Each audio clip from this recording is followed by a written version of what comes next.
Hello, Jeff. Hello. You are very tall. So are you? No, I'm not. I'm only 6'6". I'm 5'5.5". You are. I'm 6'4". You're very tall. This is the first time you're in Hong Kong? Yeah, this is the very first time I'm in Hong Kong. That's right. I just arrived a couple of days ago, and I leave tomorrow, unfortunately. You're leaving tomorrow already? Yes. Okay. Well, actually, the audience in Taiwan, they may not know that we are doing the interview in Hong Kong. And the date now is June the 13th. It's very close to the historical moment. You feel anything about that, the handover? Well, it feels, I don't know that much about it, but it certainly feels like there's a lot of energy. Energy? Yeah. Don't you think so?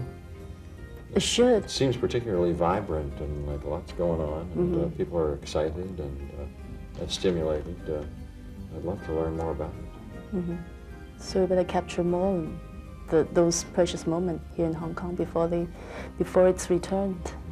It feels like a precious place, and it feels like a very special time to me.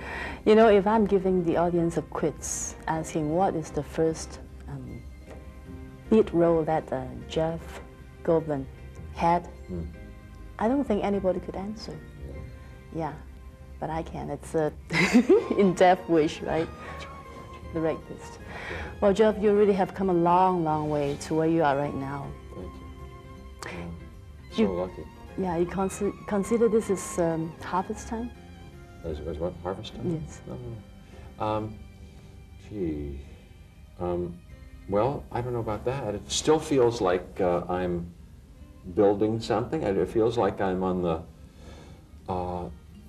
sort of the middle of the beginning, you know? It feels like I'm just getting a handle on building something, and I'm certainly enjoying myself, you know.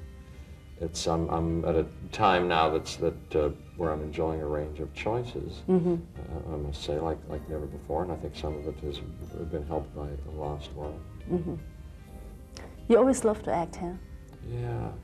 When I was a kid, I wanted to act, and then by high school, I took these couple of courses, and I just got very obsessed with the idea. You too. You've been an actress since you were younger? Since I was a kid. I mean, Really? I've been in this business for 20 years.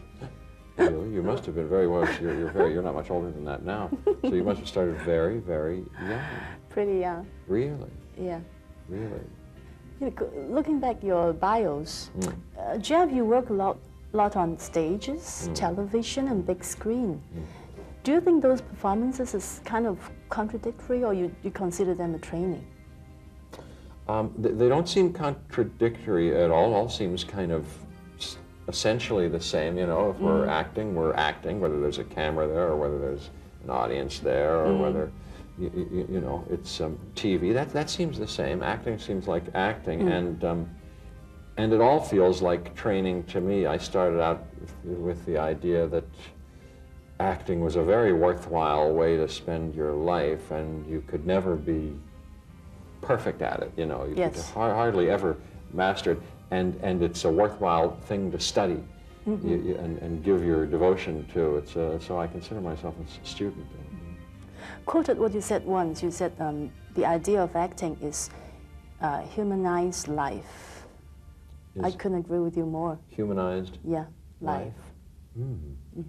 You remember that's what you said? Oh, I may have. I don't remember that specifically, but yeah, I love that too. Yes, humanized life under imaginary circumstances.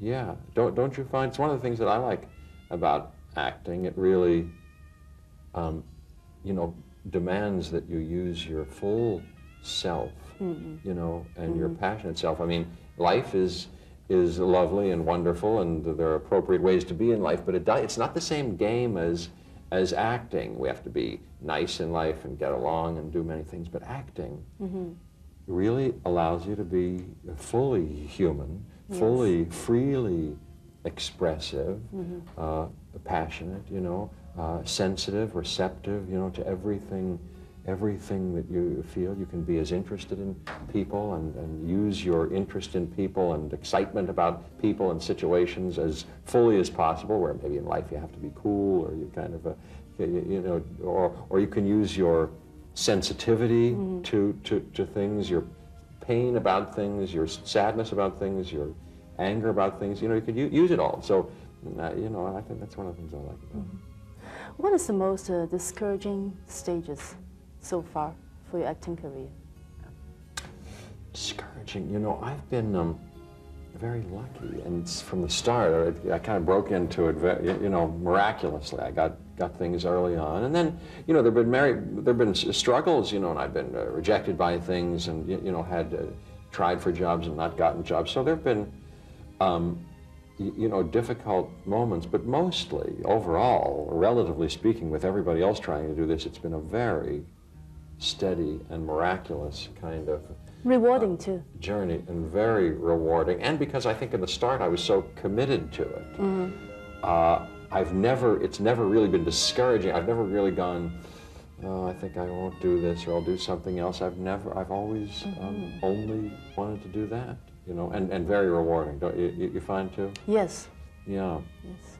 Yeah, I think so. I think I'd be a different kind of person if I wasn't an actor, maybe. Yeah. After you have dealt with dinosaurs in 2 big movies, you find yourself become a pro in dinosaurs? A pro with dinosaurs? I don't know about that. You know, when I was screening that movie, I could hardly follow the lines because so many these dinosaurs, those kind of dinosaurs. Name some. Oh, dinosaurs. Oh, an expert in dinosaurs. I'm no expert in dinosaurs, but we know about the T-Rex. We know about the Velociraptor. In this movie, there are a bunch of new species. There's the Stegosaurus. Are those really species that really exist, I mean, in history? Yes, we tried to be very authentic with the movie. And, we have an expert, Jack Horner, who worked on both movies, and he says to his students, he's one of the leading dinosaur experts, and he says, look at this movie, and that's as good a look at dinosaurs as you'll see. Better than pictures, better than bones put together. We really tried to do a job of creating dinosaurs as well as anybody knows as they really existed. Talking about creating dinosaurs nowadays, well, let's talk about the cloning things. Are you for it or are you against it? I'm certainly no expert, Regina, about that too, so I don't know if I have a real opinion about that, but like the movies, like the first movie said, and like we reiterate kind of in the second movie, because of our powerful technology, or at least such as it is, I'm sure there's much more to go, but what we can do is, you know, is how it can be powerfully destructive or powerfully productive, and so it demands that we be especially thoughtful now, more than ever, in our humane in our judgment about how we're going to use science and how we're going to use things so that everybody is benefited and it's not destructive. The thing is an awful thing. Think about it. One day somebody knock at your door and you open the door and, oh, you see Jeff Goldblum standing in front of you. Maybe he's speaking African. You like it? Well, I don't know that I'd want to be cloned right now. No, I don't want to be cloned too. No. No, I don't want to. You know, just shaving myself. If I have to shave 2 people, I don't want to do that. How does it feel like working with Spielberg? Must be great experience. So great. He's such a sweet person. You know, so brilliant and well-rounded. He's a humanitarian, a big family man. He's got 7 kids. But I know. Very productive. Very productive. You know, and he's got everything going at once. He does many things. But he's so sweet, down to earth. He'll tell you about everything. You can talk about anything. He's very kind, has a lot of fun, you know, has a lot of show business stories, you know, that are very great. And as a director, he's confident and prepared. We came in 6 days under schedule. He shoots the movie very masterfully and is enthusiastic and then very spontaneous. He comes on the set and you can see him making stuff up and enjoying himself. And we don't rehearse. He turns on the camera very quickly and his collaborative says, "What do you want to say, Regina? What are we going to do? Let's do it," you know, like that. Okay, this question, if you think it's too personal, you don't have to answer, okay? Do you think you get along better with actresses? Well, that's an interesting question.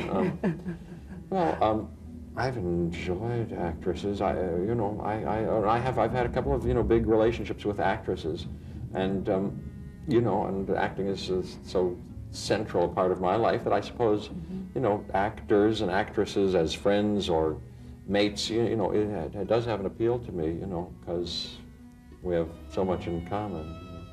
And actors are free and spirited and lively, fun. Okay. When are you coming to Taiwan?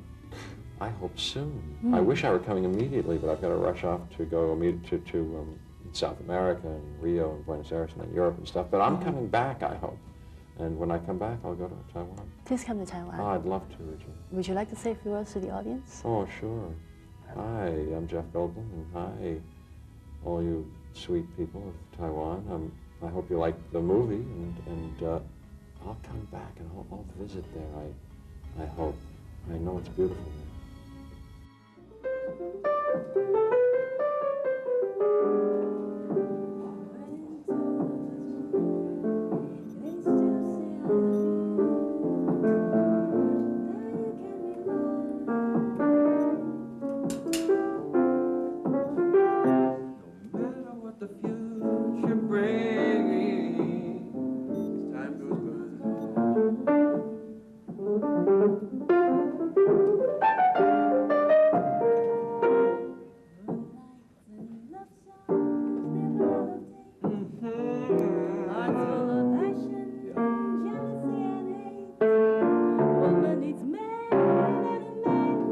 Must have his mate. But no one, not you or me. No, Regina, we can't deny it.